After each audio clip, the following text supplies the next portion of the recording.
Hey guys, before this video starts, I just want to say that my friend Ruben Plays, he also has a YouTube channel, and he's the one that actually told me and helped me about using Hitfilm, so you should subscribe to his YouTube channel if you want to. But yeah, that's all I had to say, so onto the video. Hope you enjoy. No, I won't stop. Hey guys, what's up? Welcome back to another video. In this video, I am going to be showing you how to use the Hitfilm 4 or Hitfilm Express video editor. So when you press new, which should be up here when you first open the program, it should take you to here. Here's a list of all the qualities you can, well, quality, like there's custom, 4K and everything. The standard thing for gaming videos for at least a good computer would be 1080p 60 FPS. You can obviously change it to like a lot of extents like 59.94 or like 720p 30 FPS or things like that. And then I wouldn't mess with this. I think 4 is better. Just keep the sample rate of the audio at 4800, that's good quality. And then make sure everything's alright, and then just click start editing. So here we are in the actual thing right now. This is the editor. To change what you want to be doing in it, like editing, compositing, classic, all panels. I'll get to all that stuff later. But that's how you change it. There's the audio mixer and the trimmer. You don't really need to use the audio mixer, especially for what I'm doing. But, so there's all this stuff here. There's the master, that's like the volume overall, I'm pretty sure. I don't really know. But yeah, if you don't want to change something, just press Ctrl Z if you mess something up. To change how far you want it to zoom in into the clips, there's timeline scale. You can change it like that. Sorry if you just heard some noise then. But yeah, so that's how you zoom in and everything. There's controls, effects, text, track, history, and everything like that. You import it by doing that, clicking, well, you don't click there, but just click import and open everything on your computer. I'm not going to do that just yet.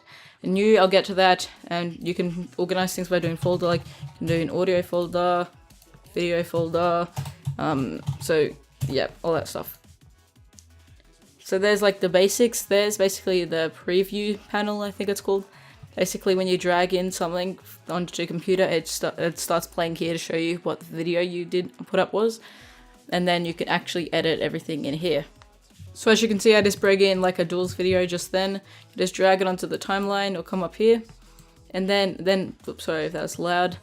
But then you can change all like the like volume and opacity here by clicking on that, dragging it down. And then you can click on volume, drag it down, drag it up and everything like that. The meter on the side here, that's basically showing you how loud you want it to be. You don't really want it to be over -6 decibels, especially 0 decibels, but yeah, so see, that exceeds everything. It's like really loud, so you just want to turn it down there or just click on it if you want to go to like an actual thing, like measure it better. See, that's 12 decibels. Then you just maybe put it down to -10 and then maybe -0.5. Yeah, that's around right. So yeah, there's that. To cut things out, which you probably want to do the most, just click on this cut tool. Say if I wanted to cut it here, click on the cut tool from there and there. Click on the line, go to where you want to stop the cut. Well, just go to where you want to stop the cut. I think there was too much noise then. Never mind what I'm saying. And then you do that, then you can cut it out or do effects. Some effects you can do would be slow-mo or speed. Click on speed / duration. You can change it to make it slower, go under 100, that makes sense. And it makes the audio slower too. And then if you want to make it faster, go like 150 for example, then it makes it faster. Yep, see, makes it faster, Ctrl Z to take everything back, and there you have it. There's also other things such as unlink, which basically unlinks them together, so you can do that and pick each side, say you can delete part of the audio or things like that, because normally they would just be like linked together like that. Most of this other stuff I don't know, well, there's copy, which is helpful, and things like that. Another thing that's also helpful if you ran out of like video and audio layers, you can just click in, oh wait, tracks, I mean, insert track, and then you can do like heaps of them, and then yeah. So they work with audio and video too.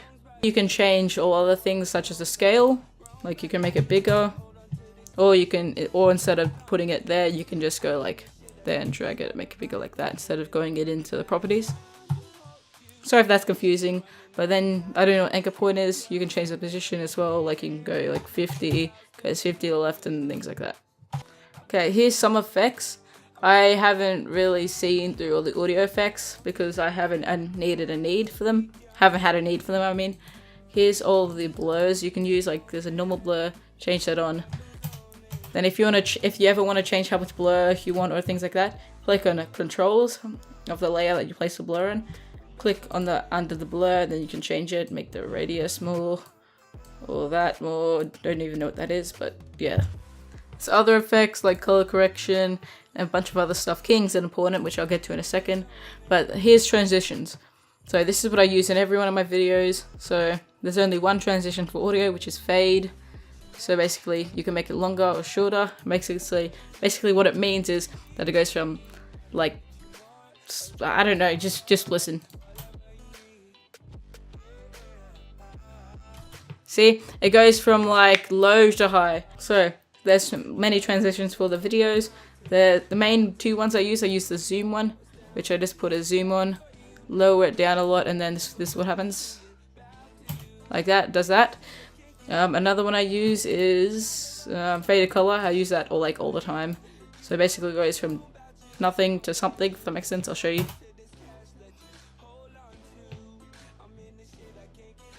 Hopefully that makes sense, but yeah, there's that. Oh, I should go to the keying now, actually. Well, basically, say you have a green screen intro, say for mine.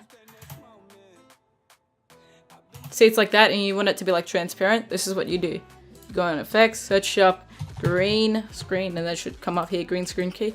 You slide that on, then it gets rid of the green screen for you. So I'll show you an example now.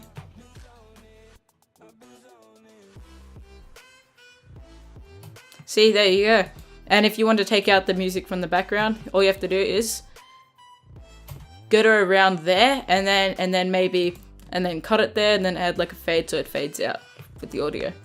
And now I'll show you how to make composite shots, which you can get text and everything. So to do that, you want to go new, composite shot, you can just do it there.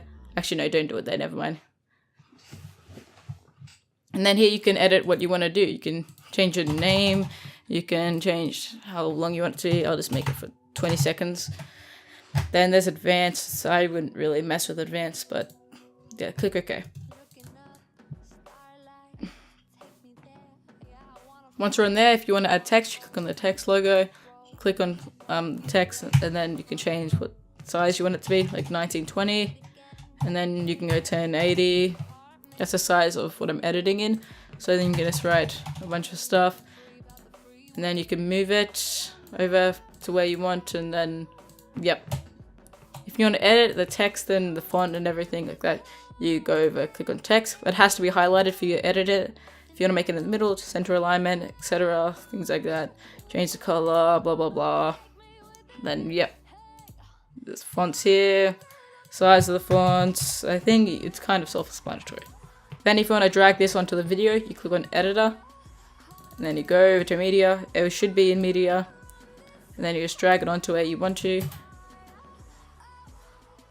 And there it is. Yeah, that's basically the basic tutorial on how to use it. Wait, I have to render it. So you click on this button here, right there. You click on it, go to export. And it should say all the ones you've edited. Click start exporting, then it'll start exporting. And once it's done, it should come up in a folder or just appear on your desktop. So I hope you enjoyed this video, guys. If you did, I'd appreciate you to like, comment, and subscribe. And yeah, hopefully I see you next video. See ya. Bye.